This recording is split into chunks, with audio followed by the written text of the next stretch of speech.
It's time to laugh, learn, and take your photography to the next level with your favorite cowgirls with cameras, Kara, Kim, and Phyllis. Welcome to the Cowgirls with Cameras podcast. I'm Kim with Kim Beer Photography and Be More Business. I'm Kara with Fast Horse Photography. And I'm Phyllis with Phyllis Burchett Photo. Hello, y'all. Hey. Hello. I feel like it's been forever since I've gotten to talk to you guys, and for real this time, not as a joke. When did we talk as a joke? I'm As confused. a joke. Yeah, what's the joke? Yeah, like when we record, when we get back from a trip and we're like, oh my gosh, it's been forever since I've seen you. And I just dropped Phyllis off at the airport the day before. Careful now. Don't be telling our secrets. No, we really haven't seen each other in a couple of weeks.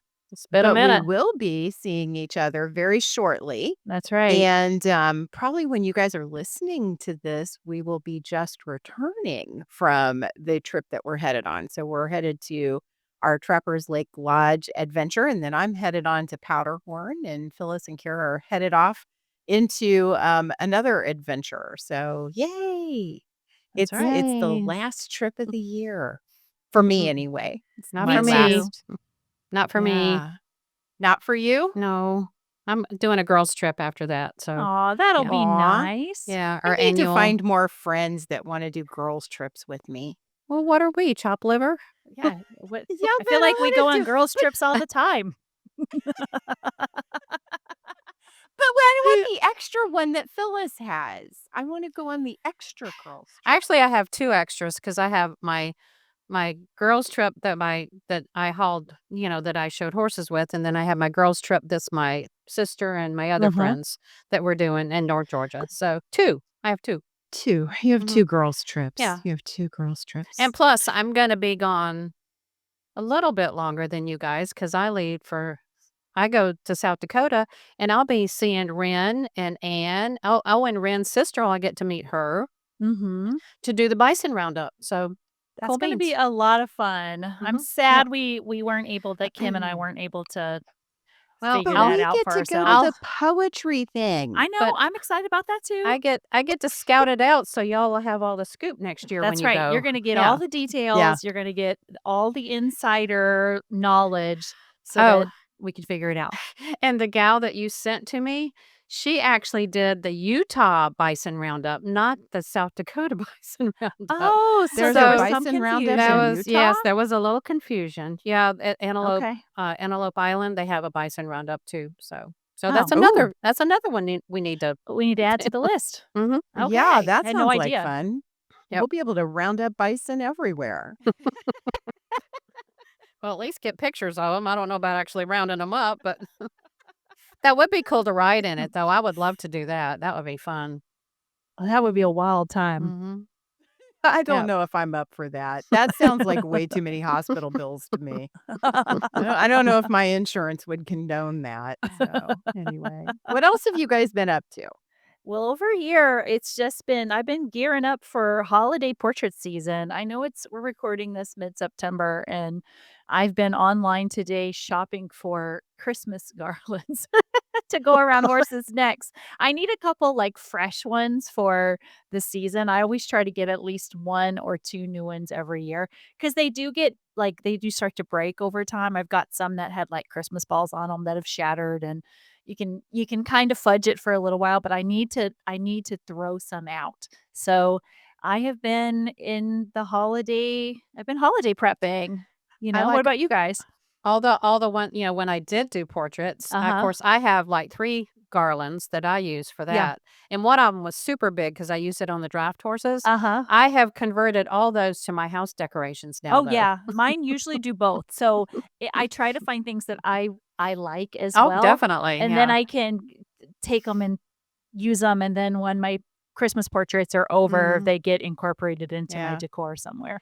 Yeah. So I did find one of them had apples on it. And in my building where that stuff sits, that they would have an issue in the heat here in Georgia, which you would have the problem too, or all 3 of us would have the same problem. Yeah. Because the apples would start cracking kind of, So yeah, there's that. That Just sounds thought I'd about right. just thought I'd bring that up. Cracked apples. Well, if I lived closer, I would make you guys garlands because Oh, I that would know. I be thoroughly enjoyed making the garland for the horses on the beach or essentials or whatever the Yeah, heck I made it that for. was a it lot of was fun. it was so pretty too. I So still you have could Yeah. it. I you still could have it. definitely do a pretty Christmas one, or I know for sure. Yeah. I love doing that kind of stuff. So, What have Phyllis, you been have up you to, been up to Phyllis? anything exciting? No, just trying to get kind of semi caught up, and I wanted to try to get some cottonwood images done before I had the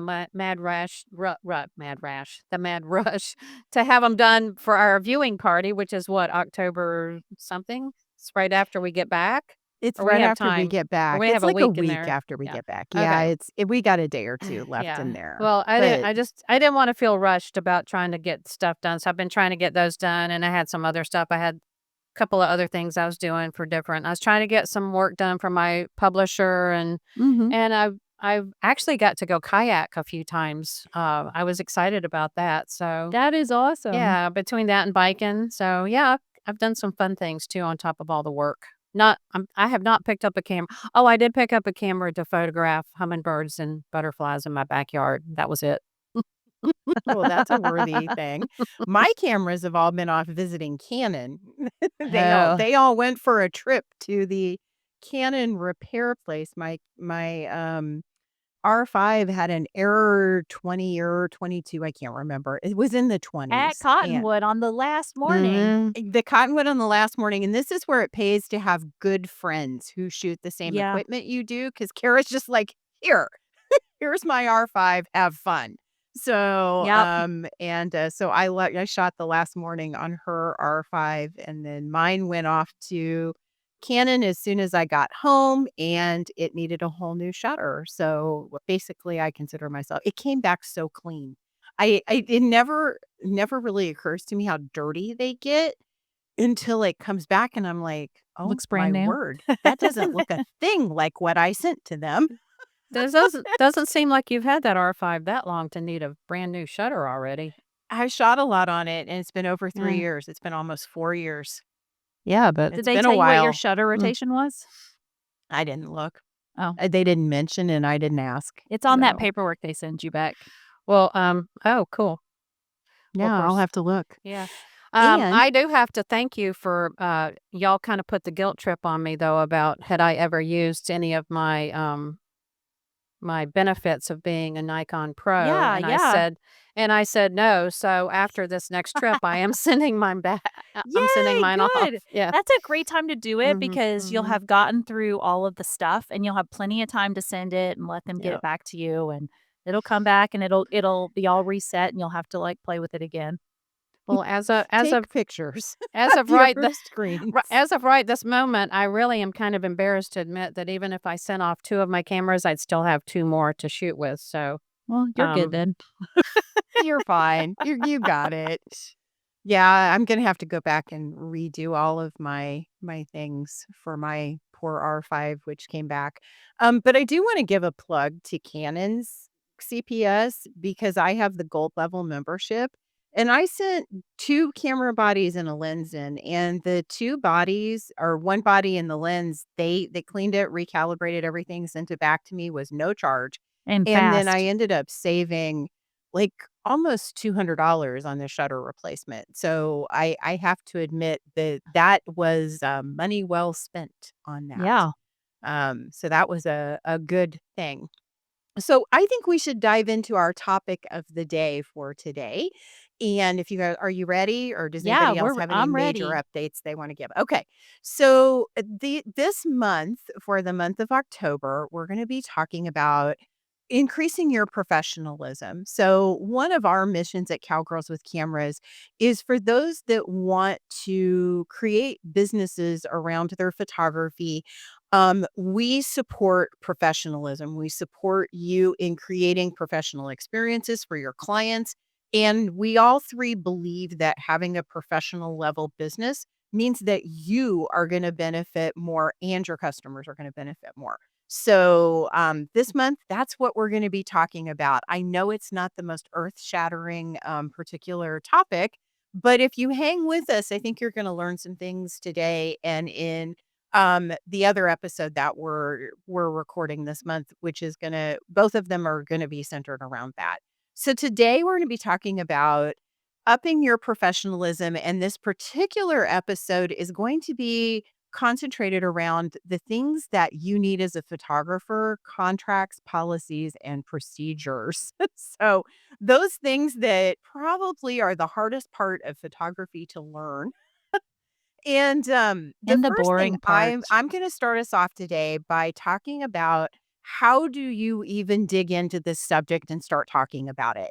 Like, how do you even begin to create policies and procedures for your business? Why you should do it? And then, I am going to get into how you can start to peel back those layers. Phyllis is then going to take us on a little trip through the thing that every photographer must have in their toolkit, and that is a contract. And then Kara is going to bring up the rear with the thing that we all need to do, which is to train our customers how to live and exist within our policies, procedures, and contract world. So, all of those weird things like you create everything and then you've got to get your customers to buy into it. And there are some tips and tricks when it comes to doing that on how you can do it. So, I'm just going to start off by recommending a book. So, I recommend that everybody buy and read this book. It's called The E Myth Revisited. Go with the one that's revisited is by a man named Michael Gruber. And, basically what I want you to take away from this particular book is something called the franchise model. Now, I am not advocating that you franchise your business. That's not what this is about. And he suggests that, but that's not what most of us got into photography businesses to do, right? We didn't get into it to create 100 fast horse photographies that go across all of the globe, right? We created a business that we need to be able to support us. The thing is that as a solo business owner, we don't oftentimes, and most of us are in this industry, we don't often have written policies and procedures to follow. Franchises do because they need to be replicatable by different people, and the customer needs to have a consistent experience. So think about McDonald's. We all know what to expect when we walk in through the door of a McDonald's. We know exactly what's on the menu. We know how to interact with the people there. We know how to make our order. We know what the drive-through is. We know everything about how to be a McDonald's customer. So the first step of becoming and I'm gonna use fast horse photography because it's just easy, to creating better fast horse photography customers is to create the fast horse photography experience. So, the E-Myth Revisited is a really good introduction for those of you who haven't really dipped your toe a lot into entrepreneurialism, and you need to start to understand it from this perspective. The other thing that the E-Myth Revisited does, which is outside of the scope of this conversation, but I want to mention it, is that most small businesses fail. Not they fail because you stay in the technician role. So Michael Gruber puts forth a um the thought that there's three different types of people in any given small business. There's the technician, the manager, and the entrepreneur, and they have different jobs. So the technician is the person who works in the business, the manager is the person who organizes the business, and then the entrepreneur is the 30,000-foot visionary who guides the business. Now, in our world, as a photographer with a solo business, we wear all those hats. So we have to be able to put on the technician hat when we're out in the field photographing the horses. We need to put on the manager hat when we're inside of our office doing the day to day tasks behind the scenes. And then we have to put on the hat of the entrepreneur to be able to guide and grow our businesses along the way. So, one of the things that you can do to help yourself step into the manager and the entrepreneur role is to start writing down the way you do things here.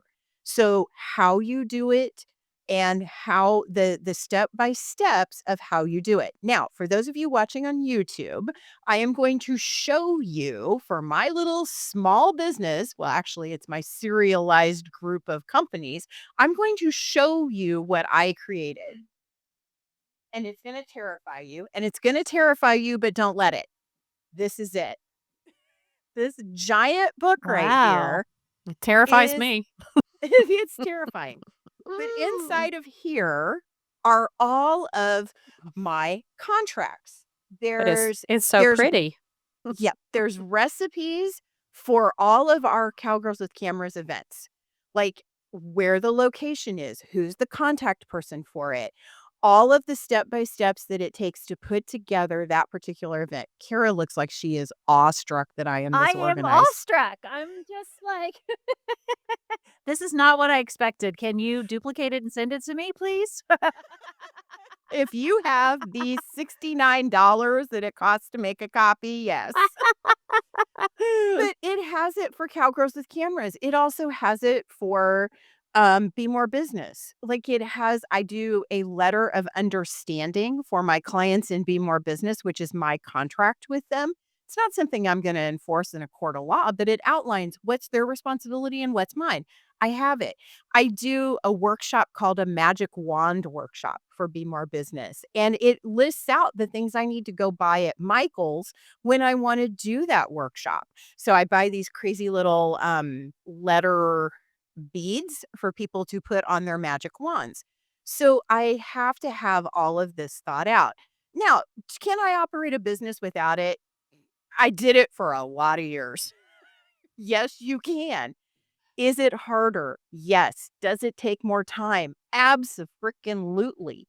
Because what it does is every time I want to do a magic wand workshop, I have to go back and remember where are the graphics for the magic wand workshop. What is it that I needed to buy at Michael's again? Because it could be 2 years in between those workshops. Right. How is the day organized? How exactly did I run that the last time? Wait a minute. I have good testimonials. Where on earth in my emails are those? Right? So all of that stuff gets gathered up and put in one receptacle. Now, the way I did this was I sequestered myself for a week in Colorado. It was actually in between events that I was doing, and I had a week's lag time, so it was absolutely perfect. I sequestered myself and I did this all in a week, and I created a giant PDF that I came home, printed out, organized, and then I stuck all of the other materials in here.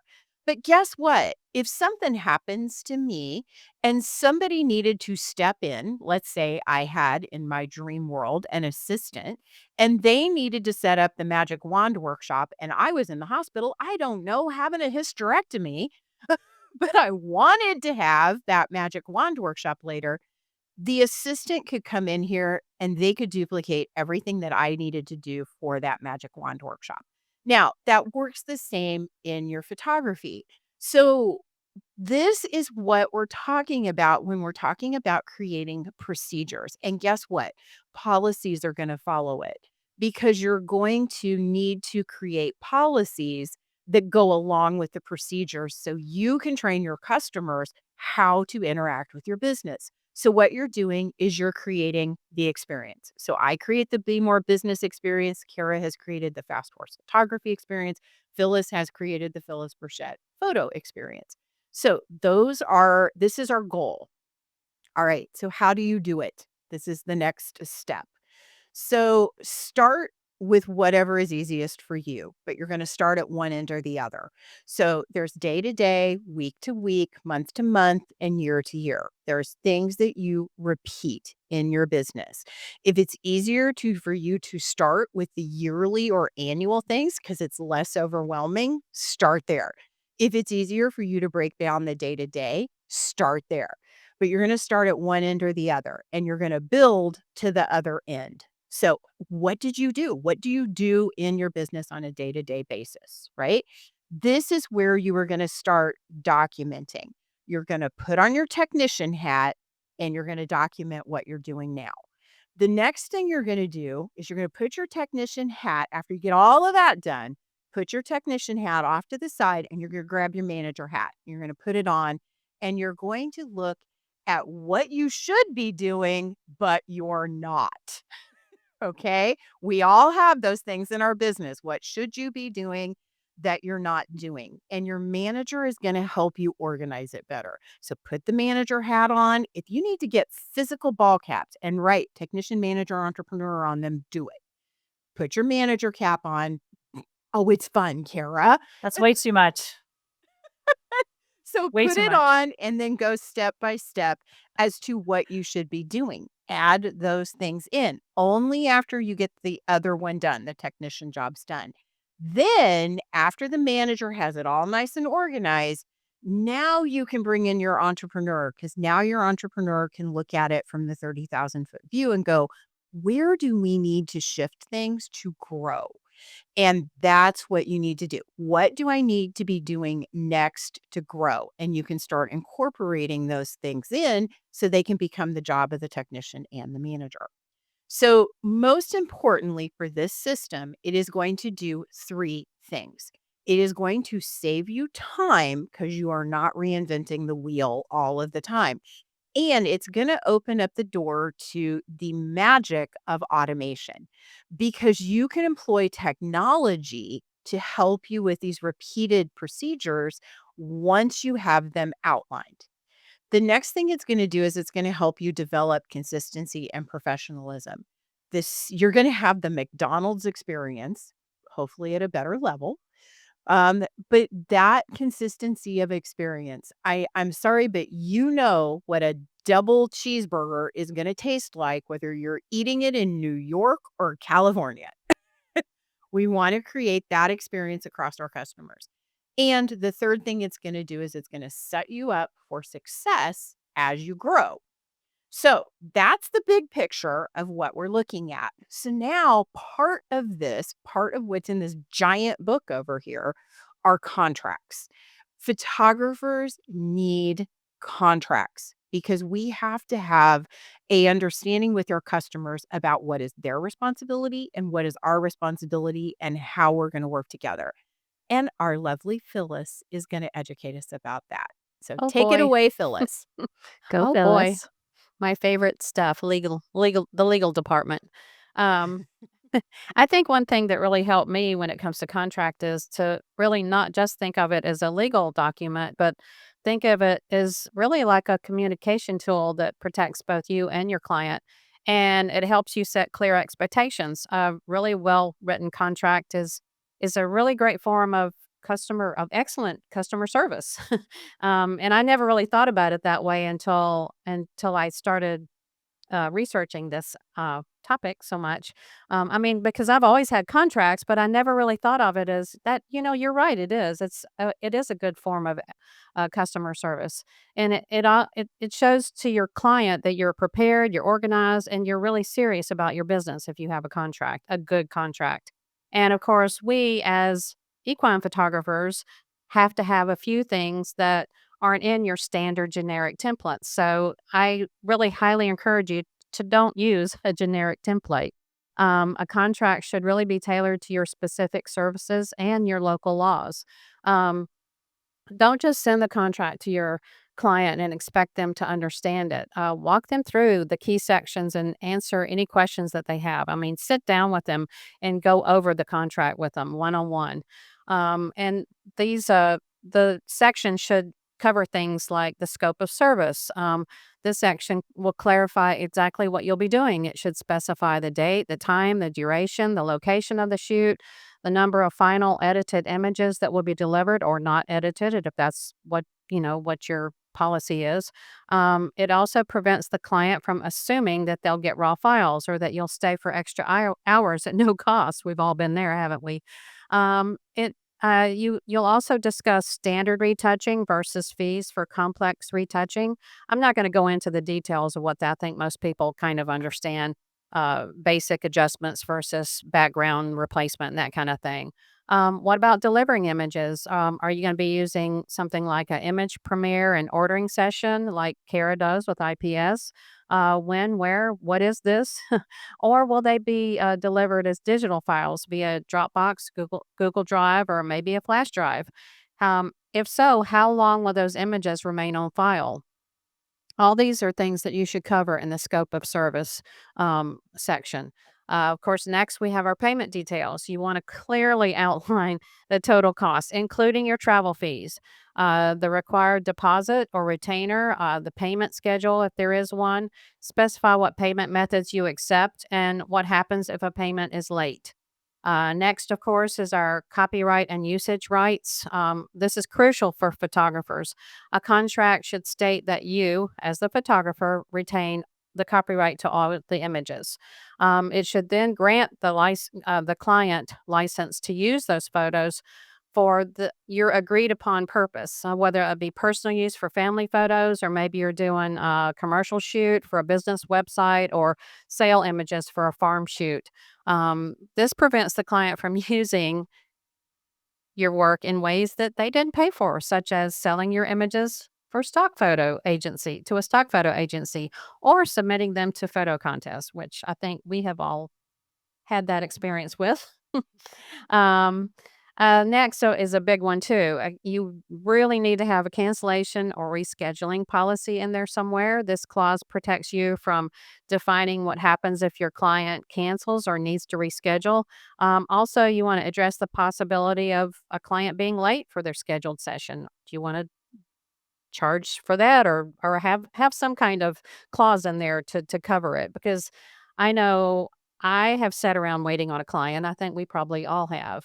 And that can be very frustrating. You're there ready to shoot and they're not there, or they're late, running late. Sometimes I don't mind a little late, but when we're talking an hour or so late, we're getting into some shaky issues there. So, It should also specify if you as the photographer have to reschedule and oh what yeah. can happen there, because things happen to photographers too. Yeah. Less likely that our client it's more likely that our Yeah. client will have an issue, but there are times when we get into a car accident, or, Sure. we get sick, and, you have to have something in place for that as well. Well, I think that I kinda cover that in the liability a little bit, Mm. that's a little bit maybe, but you're right. It should not just cover the client, it should cover in case you have to reschedule specifically. Um, the model release, I think we all I know Kara and I think we use the same kind of contract, don't we, Kara? Yeah. Yeah. It has a specific model release, portion of the contract where it gives the photographer permission to publish or submit images that they have used of that client in their blog, third-party blogs, magazines, publications, advertisements, and even stock photos. If that's something that you want to do, be sure that that clause is in there. And I think even if you're not sure if you want to have it now, go ahead and be sure that that clause is in there for later use. You may not want to do that now. You may go, well, I'm not interested in doing that kind of thing now, but down the road you might want to, and you may have some great images that would work for stock imagery. Artistic release, I like this one because I think the client agrees. Most of the time, the client is going to be hiring you for your style, and be sure that they understand this and they agree to your style, and that you agree to ensure the images are produced in a manner consistent with that. Attribution is another one I like. Be sure that they don't crop your if you have a logo on your images that they're printing, or that you're printing for them, be sure that they're visible, or even if they're sharing images to social media, make sure that they give you credit. Um, the of course, the fun part is the liability, and Kim, I don't how do you pronounce that? Force majeure? Is that how you pronounce that? I don't know. I don't have a degree in French or Latin or whatever that is. I just call it liability, so There you go. yeah. Stick with what's safe. But this section protects you from situations outside of your control, like equipment failure or a natural disaster, like you said, or maybe you had a car accident before you got. I mean, hopefully you're okay. I don't mean, but you weren't able to make the appointment. It limits your liability to the amount paid by the client. You can also have different. Uh, you can have that differently worded in there if you need it to, but basically, it just limits your liability to the amount paid by the client, so that you're not having to pay on top of that. maximum damages, loss of images, indemnification. In a photography contract, I love that word, indemnification clause is included to protect the photographer from a lawsuit or a legal claim arising from an issue caused by the client or a third party. So that's a good one to have in there. And if you're a member of PPA, you have that in your it's part of our membership, right? Or do we have to? It We don't. is. Yeah. The indemnification is part of your PPA membership, and if you are a wedding photographer, you have to pay a little extra Mm. because brides and brides' mothers apparently get angrier than your typical portrait client. So there's a little extra liability for the insurer of that. And it's Well, that's I go feel like ahead. I Go ahead. read somewhere that in order to and please tell me if I'm wrong, this is probably something I should have looked up before I even opened my mouth, but I feel like in order to use that clause with PPA, you have to have a contract too. Like, you have to show a No. contract. No? Well, yes, you do. I think you do have to have a contract. I was just I because that's did use another it. reason contracts are important. Yeah. Yeah, I Yeah. did use it. I have Yeah. used the indemnification policy for PPA. You only get so many of uses. Like Was if that you're a person who constantly needs it, then they don't continue to play with you. But I did use it when I was had a that hard drive crash. okay? Hard I was drive gonna crash. say, was that when your hard drive crashed? Yeah. Yeah, Yeah. it was a well, actually, it wasn't even a hard drive. It was a whole computer Mm-hmm. that keeled over dead and took an entire photo shoot with it. Hmm. And the indemnification paid for 50% of the disc recovery. Hmm. That's But great. That's that was it Also, did take a lot yikes. of paperwork. I will tell you that. And you had to yeah. have your T's crossed and your I's Yeah. dotted. Mm-hmm. I just remember reading that somewhere, so that's like, if we haven't convinced you, you need a contract yet, like, that in itself is I'm what not they're sure Yeah. it's telling a One me. more law, but reason. it's Yeah. yeah, but it's a Yeah. good thing to have to prove Yeah. Yeah. what you're responsible Yeah. for. Okay. Assumption of risk, of course, is a big one. It's a clear statement that the photographer is not responsible for injury to the horse, rider, handler, or property during the session. There's a couple of different kind of risk clauses.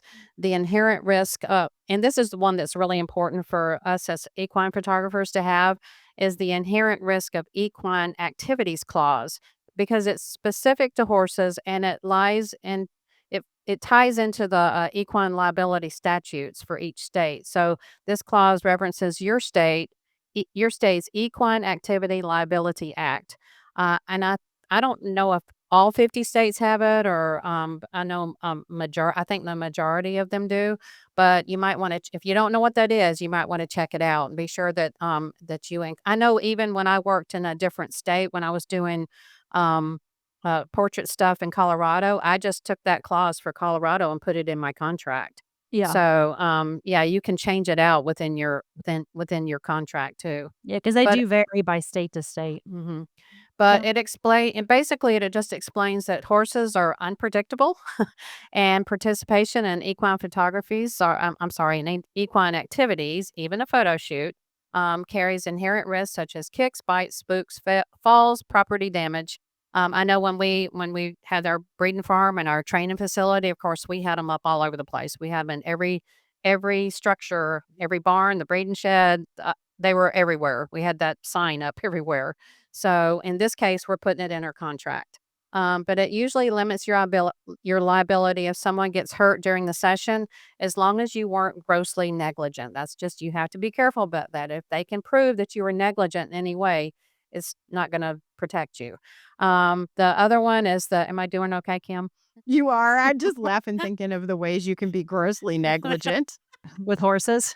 Well, we had a client that was actually an attorney that went in and would argue cases for like if somebody got hurt on my place, he was on their side, not mine. I mean, Yeah. luckily we didn't ever have that issue, but he was that kind of attorney. So, and I remember that grossly negligent word coming up a lot back then. So, um, the other part of the inherent risk of the liability thing, the assumption of risk is called just general liability or assumption of risk clause, which is way broader and it covers pretty much everything else that might go wrong. So be sure you have both of those in there. Then you also want a safety clause where the photographer has the discretion to stop the session if the horse, rider, or handler is at risk. And I think this is really important to have in there because sometimes your client is going to, oh no, everything's fine, and you know it's not because you've been around.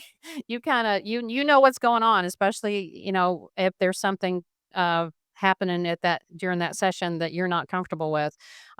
To speak up your client and be sure that the your client assumes responsibility for handling the horse safely, not you. Your client does or their handler. But and then the last part, of course, is just the entire agreement and governing law states that this contract is a complete agreement. And be sure to put in which state's laws governs the contract too. Um, I think Kara and I both have an affiliate code for the contract shop where we got our contracts from. If you want to include that in the maybe in the show notes, Kara. Yeah, I'll So put this link you have here in there for sure.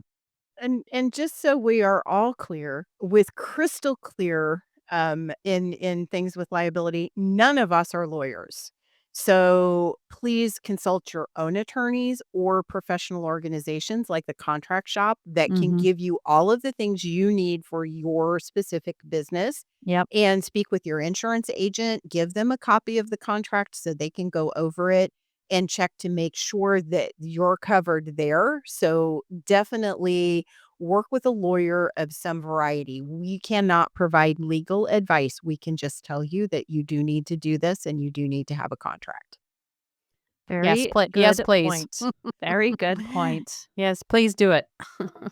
So Okay. Kim has talked to you guys about policies and procedures, and Phyllis has talked about contracts. So, what I want to kind of finish this up with here is you have those things in place, but you have to take that next step, which is training yourself and training your customers.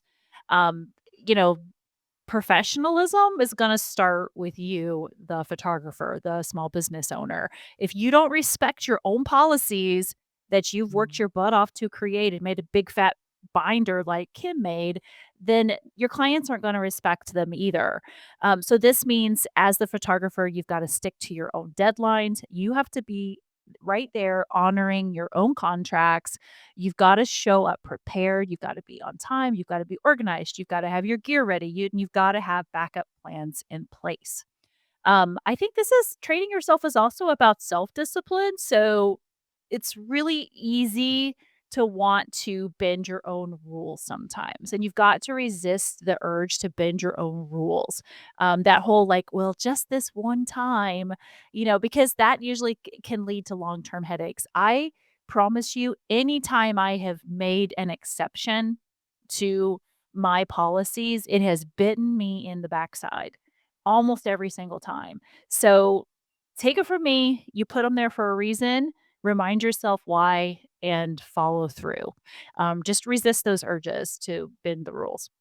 Okay, you've also got to educate your client. And when Phyllis was talking about the contract, that was a really great example of sitting down with your client. Like, it's really tempting just to send them an email with a contract and have them sign on the dotted line. You would be surprised at how many times people will come back to you and say that, "Oh, I didn't realize that that was part of this," or "I didn't understand that."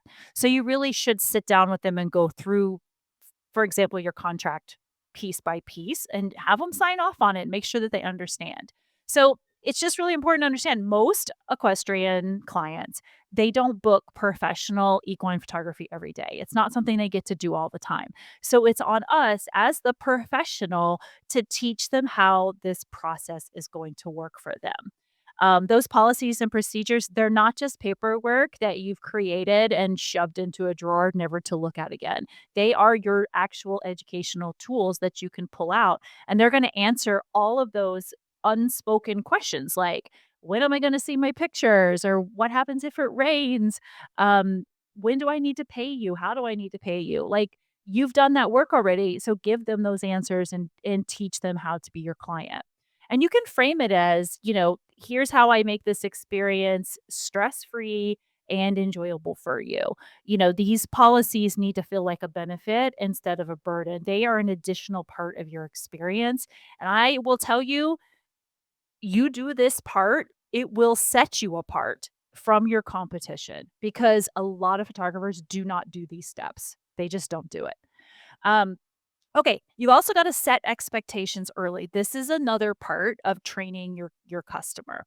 So, during your initial conversations with them, you wanna make sure that you're having these conversations. That might look like a welcome packet, it might look like a creative consult like I do with all of my clients, it might include an email guide, just you're giving them education all throughout the process. These are touch points where you can sit with your client and walk them through. So you can talk to them about what to wear, what not to wear, how they can prepare their horses for the session, what session day typically looks like. So, in terms of a timeline or a breakdown, or when they might have look changes.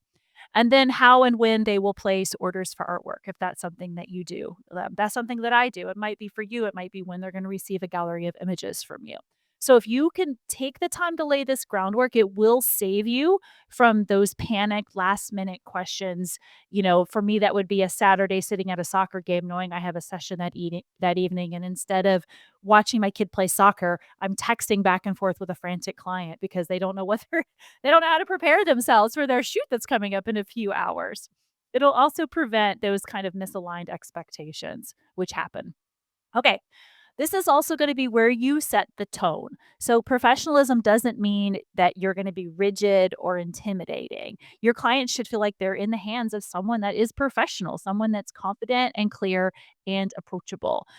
You are in the game of creating an enjoyable experience. For some of us, we want it to be a more high level experience, and having these procedures and policies in place can help you do that. So, just setting that tone to be supportive but firm. You can think to yourself, I've got you covered. Here's what I need from you so we can make this day amazing. So, you hear me giving you some words that you can actually use because these are words that I use when I'm talking to my clients and I'm explaining expectations to them. Okay, couple more things about professionalism and teaching your clients. Training your clients means that you show them why these things are important. So, for me, I require all of my clients go through a viewing and ordering appointment. This is not about being like a pushy salesperson. For me, it's about making sure that when they walk away from their experience with me, they have finished artwork instead of a digital gallery lost on a hard drive somewhere. So I will talk to them about that. It also talks about payment timelines, and this is important for both you and your client. So you're ensuring that your business is running smoothly, which benefits you, but it also benefits your client because they know when they have to have their budget laid out, like when money's going to be due, when it's expected, and you're not surprising them and holding up the process on them.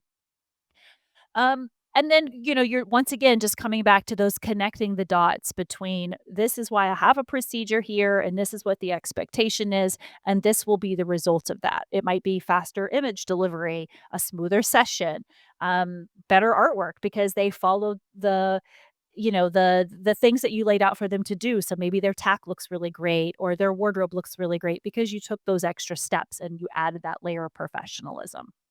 Okay, and the last thing that I wanna talk about is just kind of the ongoing process. Like, I don't know about you, Phyllis and Ken, but I learn all the time when I'm working with my clients. And so I do find that I will make tweaks. I will come through something where I might say, you know what? I feel like this little section needs an extra explanation or it needs a little tweaking to make sure that there's not rub in this area that needs some tightening down. So if I find myself answering the same questions over and over and over again, that might be a sign that I need to add some clarity to that part of my process, or I need to add something in my contract or my procedures to minimize that question being asked over and over and over again. So, as equine photographers, our professionalism is going to continue to grow as we learn and as we have experiences with our clients. And that every time we have an interaction with another client, hopefully it's going to sharpen our procedures, it's going to sharpen our systems, and it's going to sharpen our delivery of our final product to our client. That's all I got. Absolutely. McDonald's was not built overnight. That's right. Awesome. It takes a little bit of effort to create that type of efficiency and that type of expectation. But that's what we're looking for. We're looking for satisfied customers Yeah. who want to come back because the experience was good and that they can feel good about recommending to their friends because the experience was Yeah. positive. I mean, think to yourself, how many times have you worked with a company, especially a small business, where the whole thing was maybe the end was okay, but the experience in between came with a lot of but you have to understand this when you went to tell your buddy, like for me to tell Phyllis, hey, you need to use this company, but you Yeah. need to remember the owner's a little eccentric. They aren't going to be too on time. The contract is, You'll get may it or when may you not get it. show up. I was able to talk them down and get them to give payment plans for the next 6 years on my thing, even though the contract said it was only 1 year. So, that sounds crazy, but all of those things have happened to me Yeah. because I was not clear and I didn't have my 12-pound procedures book. And when you are clear, you start to see it in unexpected places. For me, I would start to see it in my client testimonials. I would Yeah, notice that people were saying kind of the same thing, like what you could expect. And I was like, you can see the consistency even in client testimonials because they were saying kind of the same things over and over again. So people can look at those and say, okay, I get an idea of kind of what's expected beforehand. absolutely. And they chose you based on some of those expectations. So you bring the people back into your business that are the absolute perfect fit. So even this part of this professionalism talk, it's about marketing too and Yeah. branding and all of those parts of your business that you have to manage and look forward to in the I future. think Awesome. I think what really pulls people to you too, Kara, is your consistency. Yeah. It's the same experience for everyone, Yeah. Yeah. Awesome. All right. Well, this turned out to be a great episode. I hope folks at home have enjoyed it and it gives them some inspiration to tighten up where they need to tighten up in terms of their policies and procedures and their contracts and training themselves and their clients and all that good stuff. So, don't forget, you can find us online at cowgirlswithcameras.com. That's where you can find our most up to date events. We're going to have 2026 events listed and coming very soon. We also have our online community at cowgirlswithcameras.community. If you haven't checked it out yet, please stop by and say hello and take a look around. We've got some really great resources there. How many hours of video education are we up to at this I point? Do we don't know. even I've know? lost track after about 20 something. Yeah, I mean, there's It's a probably 20 lot. hours at And least of video education plus all of the resources and handouts we're adding. I mean, definitely go check it out. And then we've also added live Zoom presentations. So you can come on and either watch and enjoy, or you can even Q&A and participate in some of those. And we've got some really great stuff coming there down the line. And then last absolutely. but not least, we're on social media on Facebook, on Instagram, and we are on TikTok. So come check us out. Say hello wherever you find us. Thanks for listening to this episode of Cowgirls with Cameras. Don't let the laughter and learning stop here. Join our community on social media and be sure to visit our website for more opportunities to fulfill your photography goals. Head to cowgirlswithcameras.com. That's cowgirlswithcameras.com. See you next time.